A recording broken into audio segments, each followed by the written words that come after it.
Hello and welcome. Today I'm going to be doing a quick video on how to get your controller working for MX bikes. Apparently a lot of people have been having issues with this.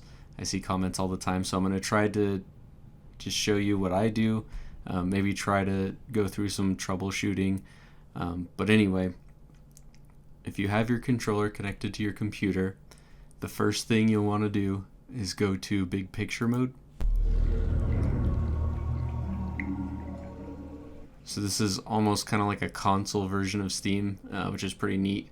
So you can go into the settings, go to controller settings, and in here, depending on what you're using, you'll want to make sure that your checkbox is enabled. So if you're using an Xbox controller, you'll want to make sure to have this checked. If you're using a PlayStation controller, you'll want to make sure to have this checked.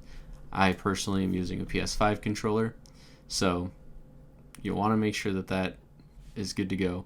Now my controller isn't connected, but I will go ahead and do that real quick.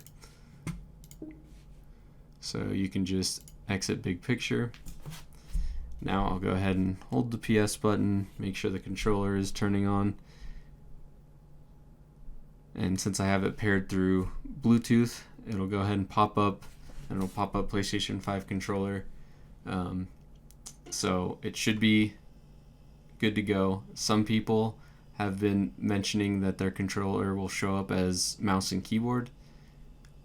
Once you have it checked through Steam and you have that enabled, you should be able to go to controller configuration right here underneath the play button. That'll only show up once your controller is paired. And then you'll come in here and there's browse configs. Click that. Recommended, just do the default gamepad. You can go in and do your own configuration if you really want to, but the easiest way, just go to gamepad, and then once you click that, you can apply the configuration. So now that that's applied, you should be good to go. Now I'm going to go ahead and load into MX Bikes. Alright, so we've loaded into MX Bikes. We're going to go over to settings, and it'll have your controller profile. Sometimes you'll need to switch this.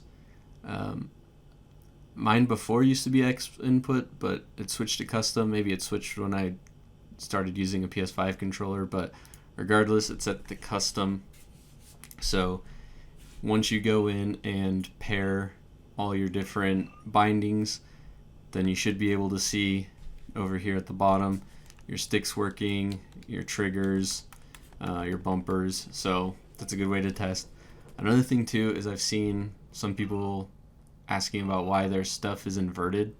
So for example, we'll go to lean, and if I hit right, it'll show up inverted, as you can see. So I'm pushing right and it's going left. You can see it, the little thing here. So I'll just go ahead and push it left when pairing. Now it's correct when I use the right stick. Same with rider, front, back lean. If I click that and I hit front, you can see down here that this is, I'm pushing up right now and it's going down, so that is wrong. I'll go ahead and click that again, rebind it, but this time I'll push down, and now it is correct, as you can see down there. So that's correct. Same with rider, left, right lean. Again, I'll push left and it's correct. If it's inverted, just push the stick the other way when you bind it. I actually messed this up because that's my normal lean. But anyway, so if it comes up inverted, it's easy to switch that. I've had a couple questions pop up about that, but this should get you good to go. You shouldn't have any issues. If there are, try to leave them in the comments, and I'll see if I can figure them out, but sometimes people just have weird issues that I don't really know what's going on. But I hope this video helps. If it does, let me know by giving me a thumbs up, and until the next one.